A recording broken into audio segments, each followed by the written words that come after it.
దాదాపు 3-4 సార్లు లీకేజ్ అవుతుందంటే ఈరోజు ఏ విధంగా విద్యాశాఖ మంత్రి పనిచేస్తూ ఉన్నాడో ఆలోచించాల్సిన విషయం. అంటే ఈరోజు ప్రధాన విద్యాశాఖ మంత్రి నీట్ పేపర్కి లీక్ అవుతుంటే ఇప్పటివరకు స్పందించకపోవడం, అదేవిధంగా నిమ్మకు నీళ్ళెక్కని పరిస్థితి, ఓ దున్నపోతు పైన వర్షం పడితే ఎలా ఉంటుందో అలాగా ఈరోజు ధర్మేంద్ర ప్రసాద్ ఈరోజు ప్రవేశిస్తున్నాడు. అయితే ఈరోజు కేంద్ర మంత్రి అదేవిధంగా వాళ్ళ పార్టీ నాయకులు ఈరోజు పేపర్ లీక్ అయితే దానికి రాజీనామా ఎందుకు చేయాలని ఈరోజు ప్రశ్నిస్తున్న పరిస్థితి కనబడతా ఉన్నది.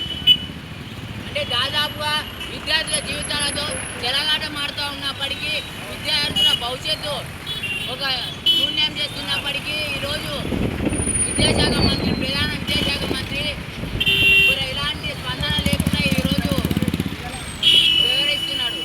ఎస్ఎఫ్ఐగా మేము ఒకటే డిమాండ్ చేస్తూ ఉన్నాము, తక్షణమే ప్రధాన విద్యాశాఖ మంత్రి ధర్మేంద్ర సింగ్ రాజీనామా చేయాలి.